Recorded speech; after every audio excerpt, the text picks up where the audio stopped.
Salut les rôlistes. Alors aujourd'hui je vais vous présenter le système Savage Worlds, l'édition aventure, comment l'utiliser, les systèmes de règles et puis comment il est décliné sur la plateforme Foundry VTT.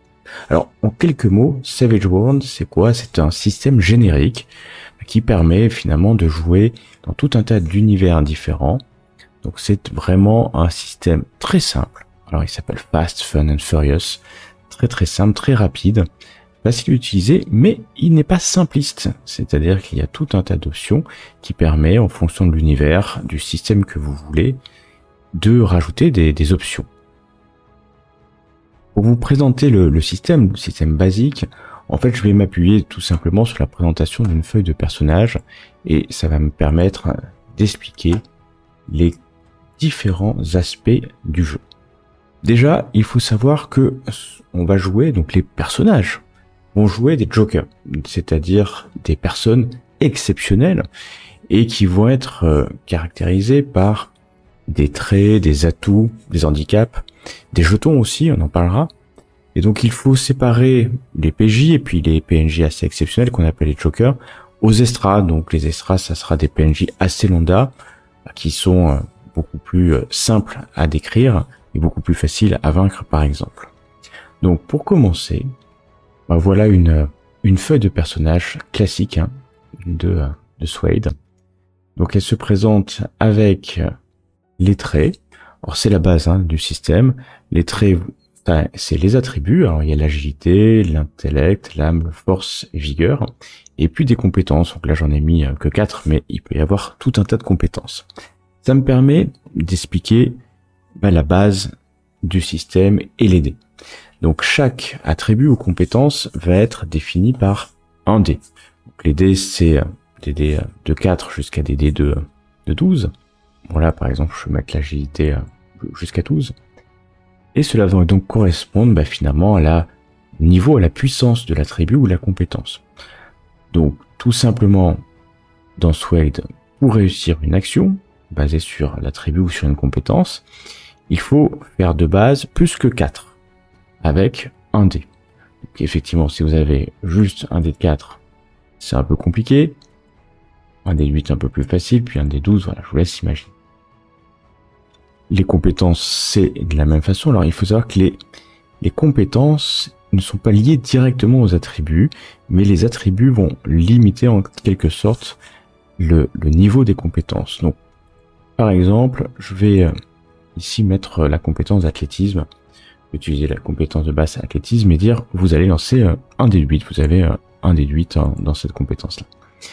Il faut savoir que les personnages qui sont des jokers, et c'est la spécificité du jeu, à chaque jet de compétence ou d'attribut vont lancer un dé de 6 en plus et on va prendre le maximum des deux. Donc par exemple, si je vais faire un test d'athlétisme pur, je vais lancer un dé de 8 plus un dé de 6 et je vais prendre celui qui fait le plus, sachant qu'il faut normalement pour réussir faire plus que 4.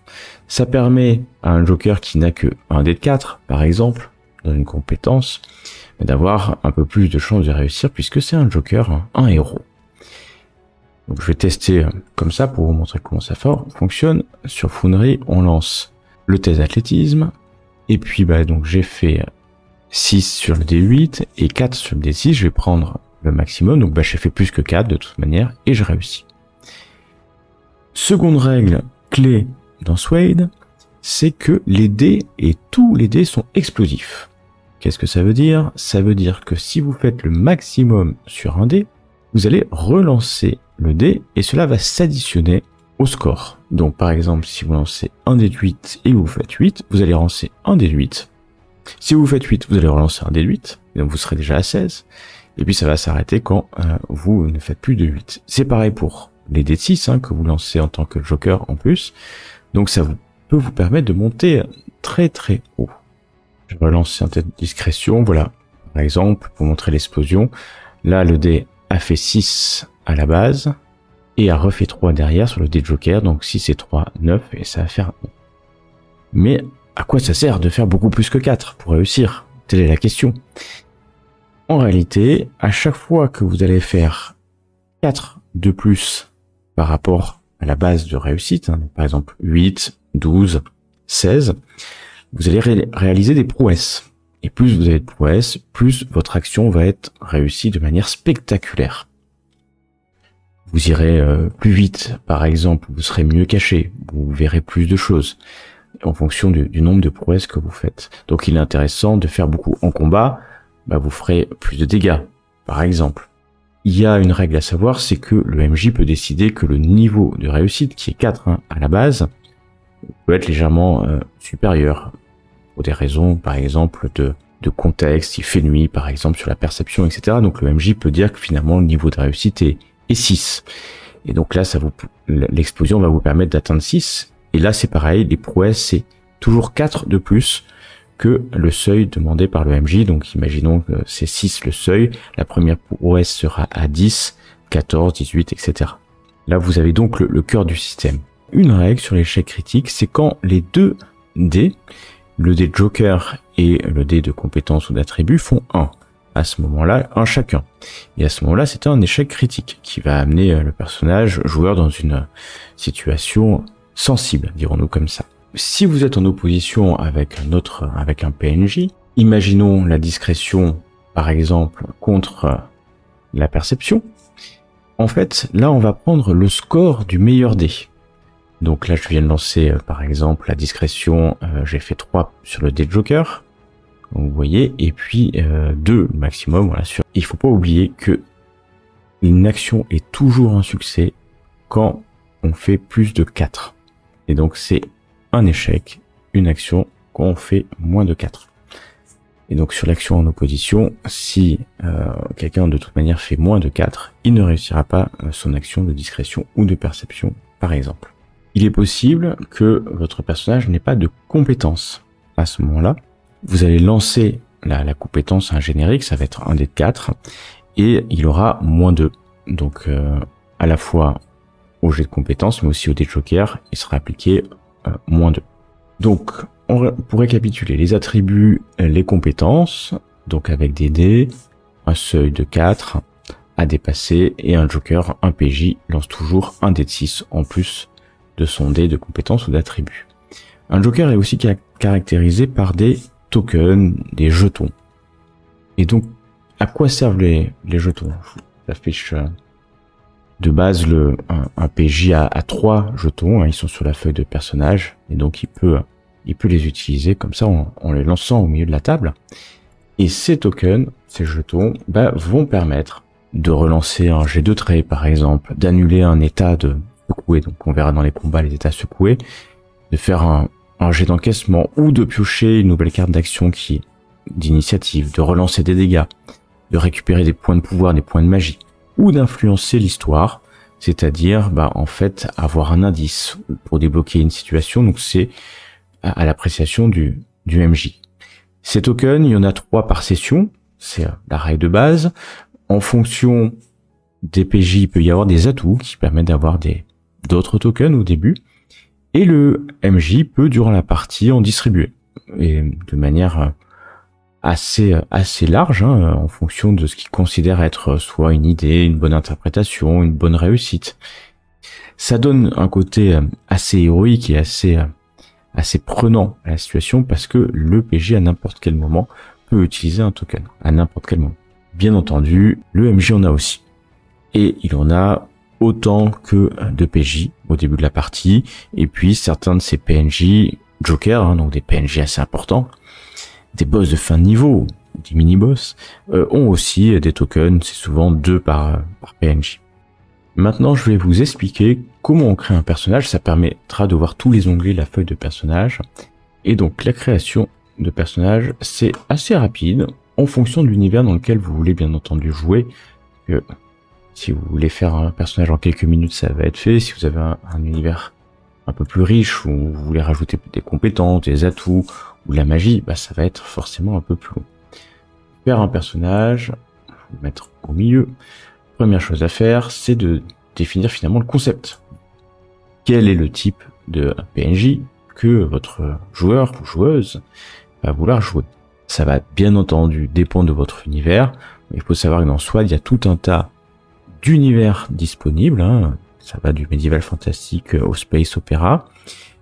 Et donc ça sera en fonction de ces univers ou du vôtre que vous choisirez le concept. Bien illustré, hein, ça va être un guerrier, un magicien sorcier, etc. Par exemple, si je suis dans le classique, ou un hacker, si vous êtes dans du cyberpunk. Donc c'est ça le concept. Ensuite, on va parler d'espèces. Encore une fois, ça va dépendre de votre univers, humain, elfe, et chaque espèce peut avoir des bonus à des capacités particulières qui vont venir influer sur la création du personnage. Donc là, moi par exemple, je vais faire un test avec un humain. Donc je suis dans un univers high fantasy, il s'appelle Guild, voilà, et puis on va l'appeler Méthos. Archétype, ça va être un nécromant, décidé, ou un démoniste plutôt, humaine, là, et il est novice parce que pour l'instant il a pas de progression, il est tout débutant. Donc après l'espèce, il va falloir que je choisisse des handicaps, voilà, comme c'est marqué ici. Donc je peux choisir jusqu'à 4 points de handicap. Donc un majeur c'est 2 points, un mineur c'est 1 point. Et à chaque fois, et donc c'est optionnel, hein, pas obligé de choisir des handicaps. Et bien entendu, à chaque handicap choisi, je pourrais augmenter un attribut, là, ici par exemple, ou prendre un atout du même nombre de points. Et puis pour 1 point de handicap, vous gagnez 1 point de compétence, ou on peut gagner un peu plus d'argent au début. Les atouts et handicaps, je les ai dans les objets là sur Foundry. Donc je peux vous montrer des atouts là tout un tas. Et donc moi je me suis préparé une petite Z de jeu qui sont ici sur Foundry. Donc les handicaps, il y en a tout un tas. On va faire vraiment au hasard, hein, pour cette création là. Je prends le premier qui vient. Par exemple déshonoré, et donc je l'ai pris, je le mets, hop, je peux l'avoir en mineur ou en majeur, à moi de choisir. Donc je vais prendre juste un mineur, et donc comme j'ai pris un mineur, je peux augmenter une compétence de 1 niveau. Donc au début, attention, hein, toutes les compétences, les attributs sont au minimum. Je vous expliquerai qu'on va les faire là. Et donc de base, je vais prendre mon athlétisme, je vais le mettre à 1 des 10 parce que j'ai un niveau de plus. Et puis je vais prendre un deuxième handicap, un majeur, comme ça, voilà, j'aurai 2 points. Je vais les garder pour la phase d'atout qui est plus tard. À ce stade, j'ai fait les handicaps et maintenant on va arriver aux attributs. Donc les attributs de base, ils sont à D4. À la création, vous allez pouvoir dépenser des points, il y en a 5, hein, sachant que vous pouvez aller jusqu'à D12 maximum, et donc pour chaque point, vous pouvez augmenter d'un niveau. Par exemple, pour 1 point, je vais passer à D6, à 2 points D8, 3 points D10, et à 4 points D12. Voilà, je vais répartir un point, je vais faire très standard, un point un peu partout. Et puis lui, je vais le passer avec 2 points. Et voilà, j'ai dépensé mes 5 points. Ou alors je peux avoir vraiment quelque chose qui est vraiment à D12 et puis tout le reste reste à D4. Ça ne peut pas dépasser le D12 au début, sauf si il y a des spécificités, hein, dues à, par exemple, à l'espèce ou dans votre jeu vous le souhaitez. Donc ça, c'est vite fait. Et puis ensuite, les compétences. Alors les compétences, là, j'en ai mis que 4. Mais en réalité, il y en a tout un tas possible. En fonction de votre settings, vous pouvez en rajouter. Donc moi, là, je vais jouer à Swad Guild. Et donc, j'ai mis l'art étrange. À chaque fois, ça va mettre l'art guildien. Voilà, tout un tas de compétences. Et de base, je les aurai toutes ces compétences dans la feuille de personnage. Je vais faire mon template et il y aura toutes ces compétences. Les compétences de base sont AD4 au début. Les autres, en fait, ne sont pas AD4. Tout au début, elles sont à A0. Ça, c'est important de le savoir. Donc, si vous voulez avoir une compétence qui passe de 0 à D4, donc rappelez-vous, hein, si vous faites un test de compétence, une compétence que vous n'avez pas, c'est 1 dé de 4, d'accord, mais moins 2.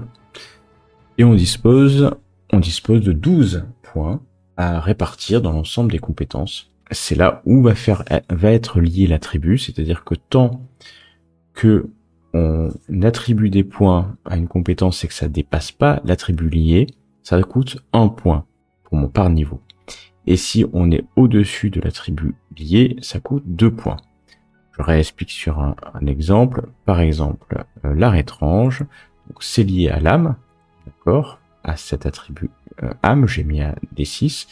Donc, pour l'art étrange, pour arriver déjà à 1 dé de 4 de base, ça va faire 1 point. Pour arriver ensuite à 1 dé de 6, c'est 1 point en plus. Mais si je veux le monter à D8, ça sera 2 points, puisque je suis au-dessus de l'âme. Donc en fait, l'attribut va faire que ça va coûter plus cher si une compétence liée à cet attribut, vous voulez la monter plus haut que l'attribut.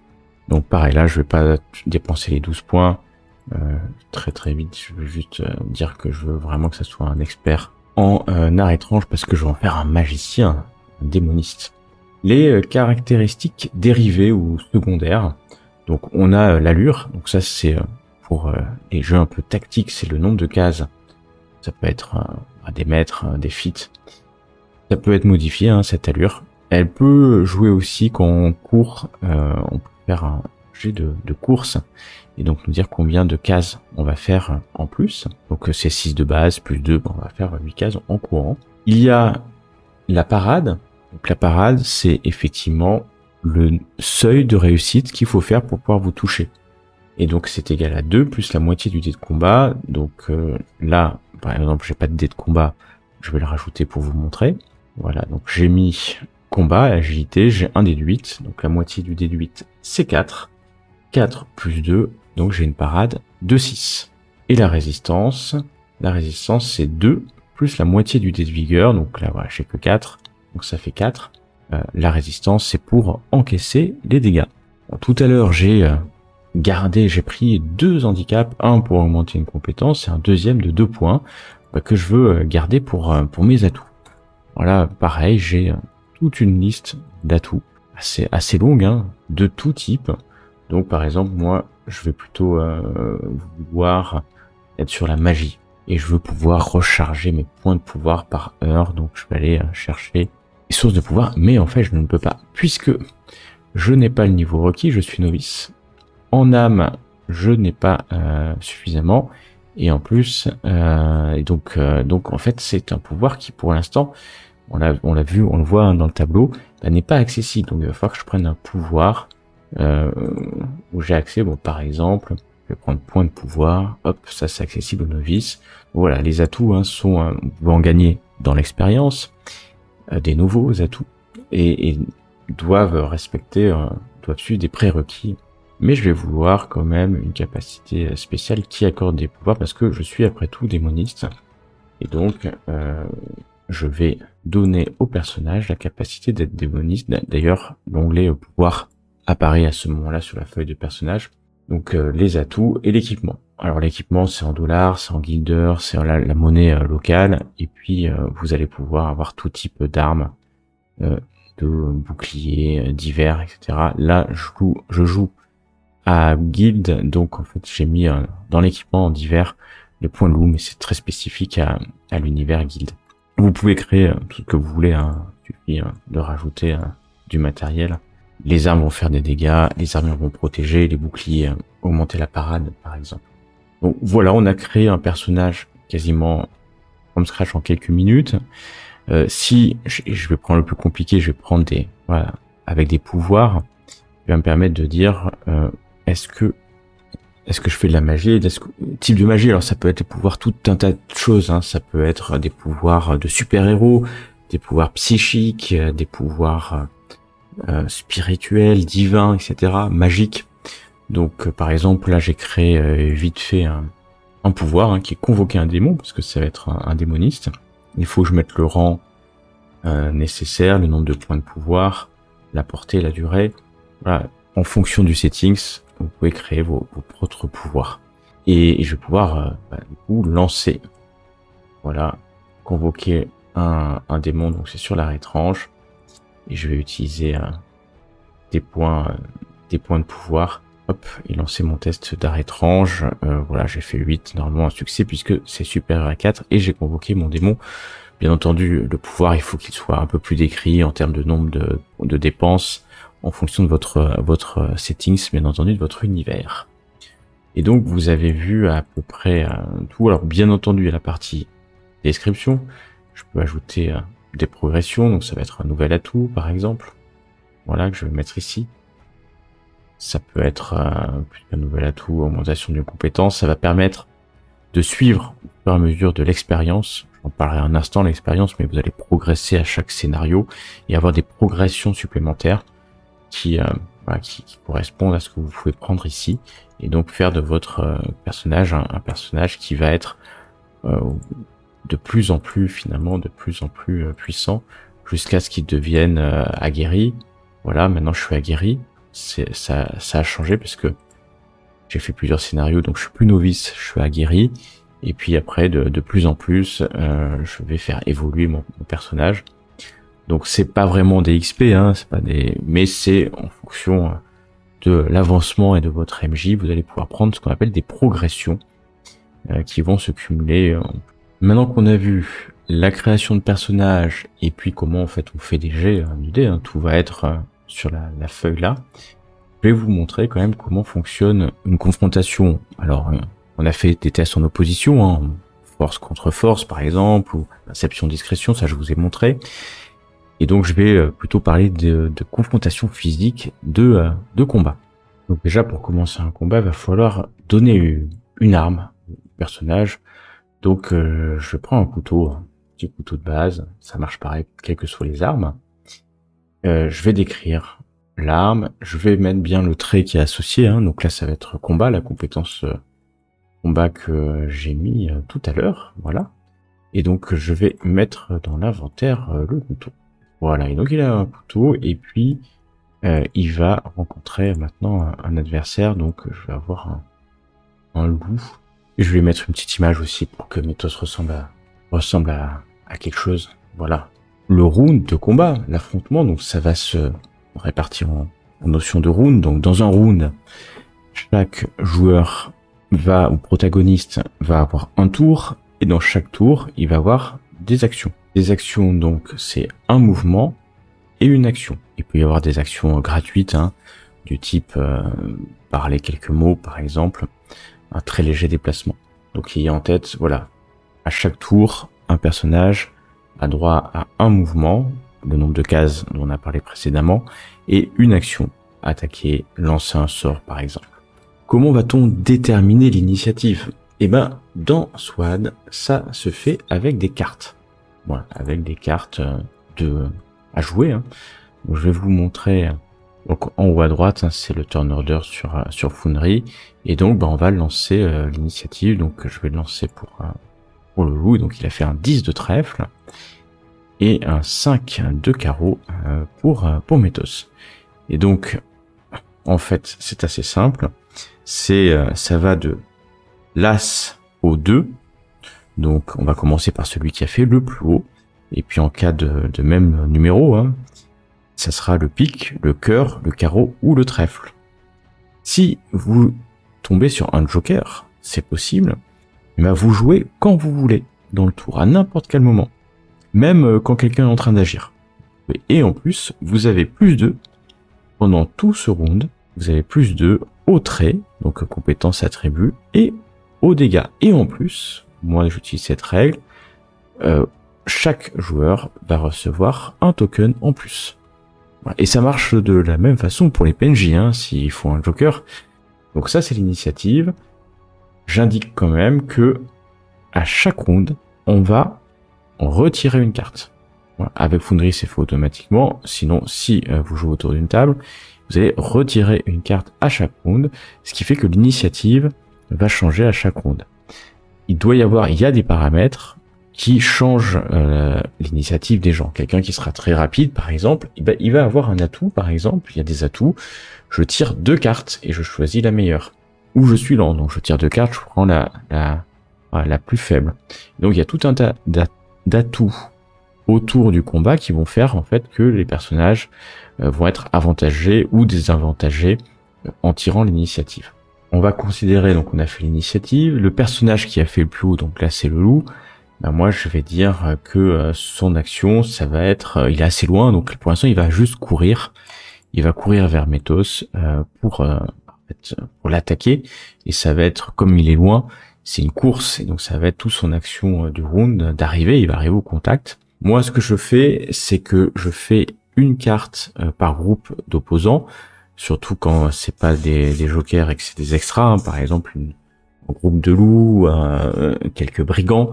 En fait, je vais tirer une seule carte initiative pour le groupe, et ils vont tous agir en même temps. Ça évite de complexifier les combats. Je vais commencer le tour de Métos. Donc Métos, tout simplement, ce qu'il va faire, c'est qu'il va essayer de toucher avec finalement son couteau. Il a un pauvre petit couteau. Il va essayer de toucher son adversaire. Et donc, il va réussir. Donc je précise aussi que quand on fait un jet de dégâts, là je vais prendre le couteau et qu'on fait on a fait une prouesse, à l'attaque, on va lancer un dé de 6 en plus. Juste un dé de 6. Donc peu importe le nombre de prouesses, quand on attaque et qu'on fait une prouesse, par exemple une, deux prouesses, on va avoir un bonus aux dégâts de 1 dé de 6. Il explose aussi, hein. Donc imaginons, voilà, vous avez un couteau, le couteau c'est, ou une épée, c'est votre bonus de force, donc votre jet de force, votre dé de force, plus un dé de 6, plus, parce que vous avez fait une prouesse à l'attaque, un dé de 6, bah, et en plus il explose, ça peut faire très très très mal. Voilà. C'est les dégâts, hop, je vais sur les dégâts, force plus un dé de 6, mais c'est un dé de 4, le couteau.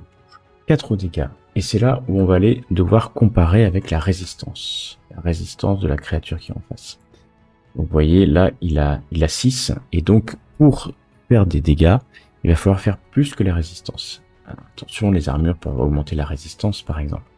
Donc là, je vais relancer, voilà, pour essayer de faire plus. J'y arrive pas. Je vais donner un modificateur. Je vais un peu tricher. Et je rajoute un modificateur, c'est le MJ qui peut le faire, mais voilà, pour simuler que j'ai fait un 10. Et donc vous allez voir que on fait plus que 6 à résistance. C'est-à-dire que il va être secoué et en plus je fais une prouesse. Alors, je vais le faire un peu différemment. Je vais relancer un test de dégâts. Donc hop, on relance un test de dégâts. Je fais 6, c'est un explosif, donc j'ai fait 8. Le loup est secoué. Et alors ça va me permettre de vous montrer les états. Les états, il y a un tableau qui est très simple. Si vous faites au-dessus de la résistance, déjà vous allez faire des dégâts. De 0 à 3 points, donc pas encore une prouesse, une prouesse c'est à 4 points au-dessus, vous allez secouer la victime. Secouer la victime, c'est, je vous mets là-haut ce que ça peut être, c'est un personnage secoué, ne peut faire que des actions gratuites et se déplacer. Au début de son tour, en action gratuite, il peut tenter de récupérer ses esprits avec un jet d'âme. Voilà, donc en fait, s'il réussit pas à son jet d'âme, il restera secoué. Et donc il pourra juste se déplacer, faire des actions gratuites, donc il va perdre son action. Donc ça, c'est le premier niveau. Un personnage non joueur ou un personnage, il est secoué, il va devoir en fait reprendre de l'énergie grâce à son âme pour continuer à se battre. Si la victime était déjà secouée, là on va commencer à compter les blessures. Et les blessures, il y a 3 niveaux de blessures. Et donc plus vous allez faire de prouesses, donc plus de multiples de 4 au-dessus de la résistance, plus vous allez pouvoir le blesser. Donc par exemple, tout à l'heure j'ai fait 10 points de résistance, points de dégâts, il a 6 en résistance, donc je le secoue, et en plus, je le blesse. Et là, c'est là où il faut savoir si c'est un joker ou un extra. Si c'est un joker, il va avoir 3 points de blessure. Et donc il faudra le blesser 3 fois avant qu'il soit en capacité de continuer le combat. Si c'est un extra, donc un PNJ secondaire, on considère que le secouer et une blessure suffit à mettre hors d'état de nuire. Et les jokers, donc c'est 3 blessures. Alors tant qu'on est à 3 blessures, on est toujours opérationnel. C'est une blessure de plus que 3 blessures. Il y a même des atouts qui peuvent permettre d'aller au-dessus de 3 blessures. Et les blessures excédentaires du maximum vont commencer à incapaciter le personnage. Lorsqu'on subit des blessures et qu'on est incapacité, hein, donc on est à plus que 3, il faut faire un test de vigueur, quel que soit le nombre de blessures reçues. Échec critique, le personnage meurt. Échec, il va y avoir des séquelles. Et puis il y a une hémorragie hein, qui va commencer. Alors l'hémorragie, je vous montre, le personnage est mourant et doit faire un jet de vigueur au début de son tour. Et en cas d'échec, il va mourir. Donc voilà, ça va aller assez vite hein, quand même. Il faut pas échouer à son test de vigueur.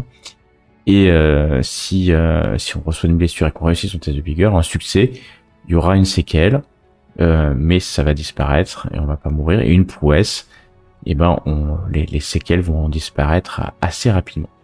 Voilà.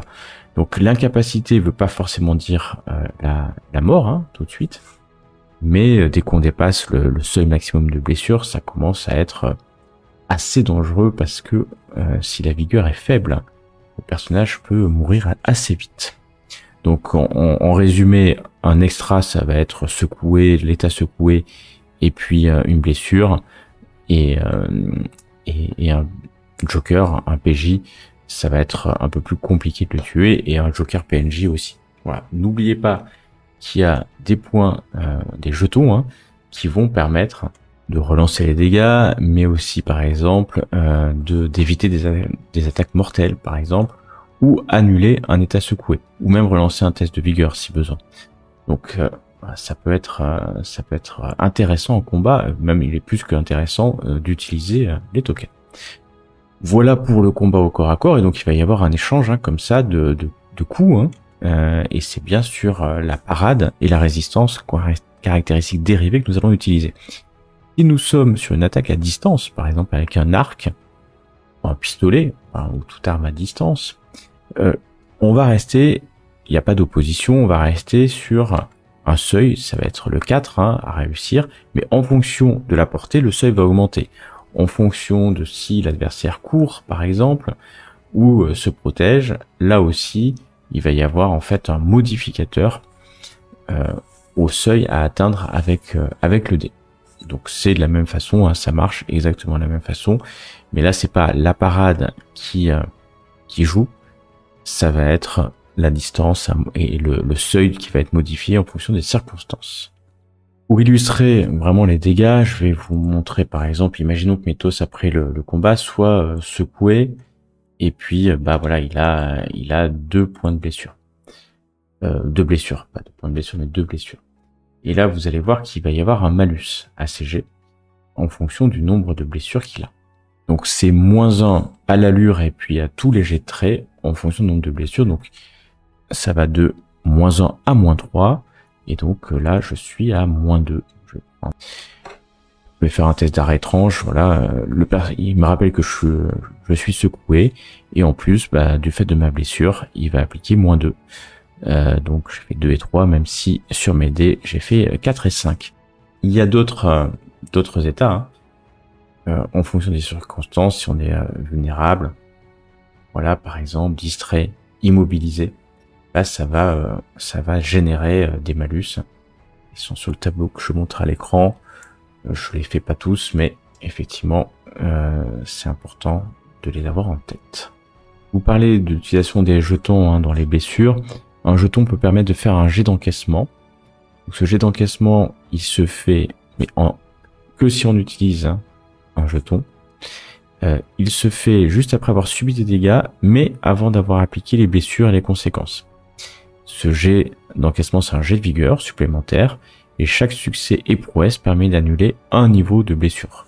Ça permet à finalement de limiter, grâce à l'utilisation d'un token, d'un jeton, les blessures. Maintenant, comment on guérit? Voilà, alors il y a une compétence soin, une compétence qui va permettre de traiter des blessures. Alors c'est en fonction de l'équipement que vous avez. Et puis il y a la guérison naturelle. Donc la guérison naturelle, c'est tous les 5 jours. Encore une fois, en fonction de votre setting, de votre univers, vous pouvez modifier hein, ça. Et vous pouvez faire un test de vigueur tous les 5 jours. Et en cas de succès, le personnage élimine une blessure, 2 en cas de prouesse, et un échec critique, ça fait une nouvelle blessure. Soins peuvent supprimer une blessure, aussi en réussissant un test de soin, et une prouesse 2 blessures. Dans Savage Worlds, il y a la règle de l'heure d'or, c'est-à-dire que la médecine doit être faite de manière optimale, 1 heure après avoir reçu les blessures. On peut aussi, avec les soins, arrêter l'hémorragie par exemple, et puis si un personnage est en incapacité, soigner une blessure lui permet d'annuler cet état et de reprendre conscience. Et j'en ai fini avec les règles basiques du combat. Il y a tout un tas d'autres règles qui s'appliquent à des situations assez particulières. Alors, on n'est pas obligé de l'utiliser, mais par exemple, l'état à terre, des actions multiples. Moi, je conseille d'utiliser quand même un certain nombre de ces règles pour mettre un peu plus de tactique, mais si vous voulez des combats très très simples et très rapides, vous embêtez pas avec ça.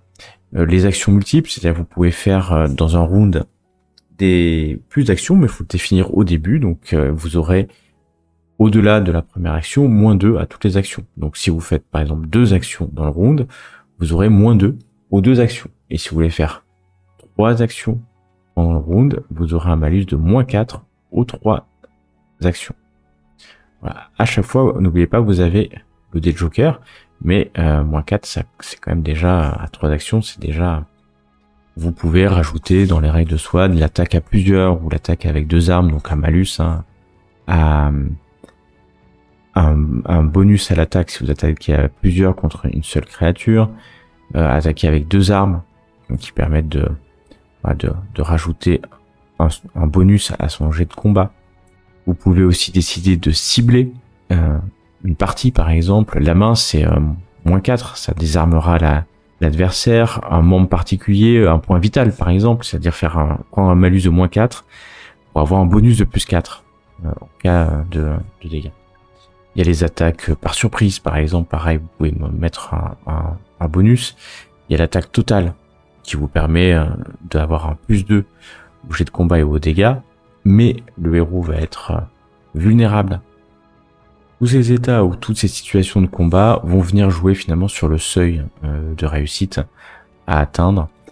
Je vais aussi vous parler dans la feuille de personnage, il reste la fatigue. La fatigue, à quoi ça correspond? Ça peut être une longue course qui vous a fatigué.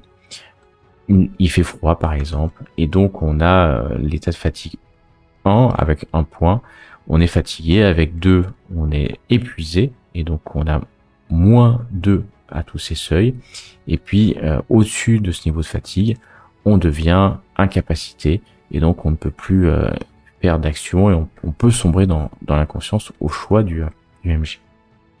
Dans SWAD, il y a des règles de poursuite, en secours après par exemple, donc j'en parlerai pas ici particulièrement, mais sachez que dans SWAD, il y a des règles de poursuite qui vont faire en sorte de voir si on arrive à se rattraper les uns les autres. Moi, je fais très simplement en test d'opposition.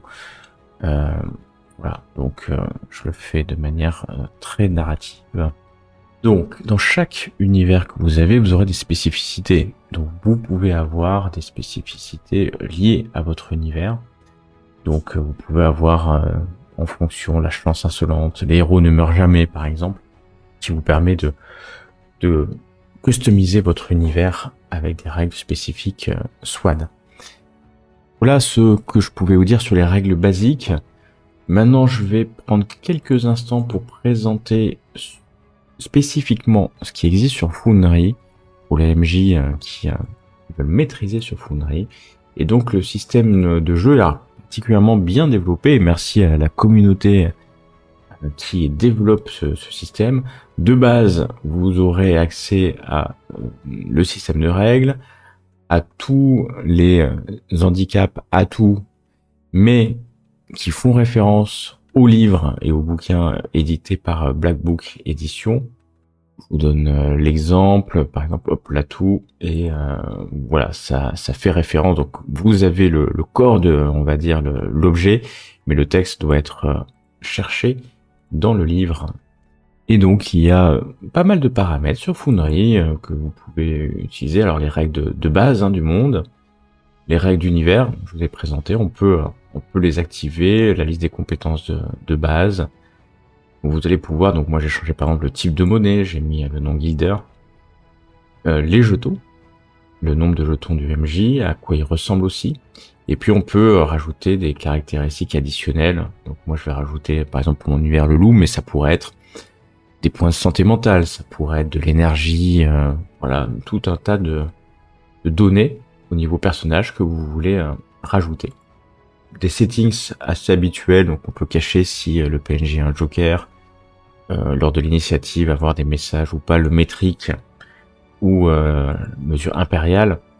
Donc voilà, ça vous pouvez le changer. Aussi la compétence liée à la parade, parce que vous pouvez considérer que c'est pas combat, moi j'ai mis combat, mais ça pouvait être mêlée par exemple, et vous créez la compétence qui va bien, ça va venir ici paramétrer facilement.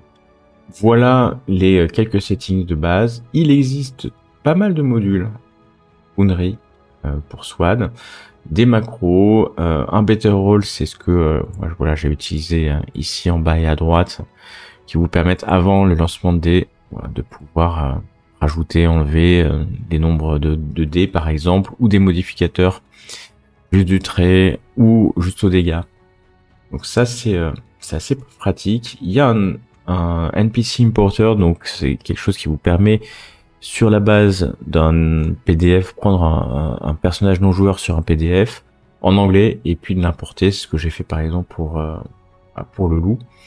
Donc vous avez quelques éléments, quelques modules qui permettent de rajouter et d'améliorer le confort de jeu sur SWAD.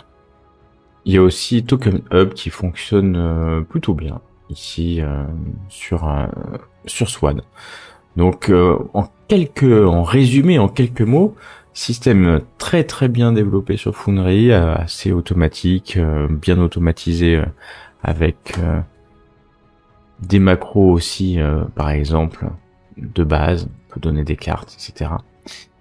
Et surtout très paramétrable pour accueillir tous vos univers favoris. À très bientôt. Ciao ciao.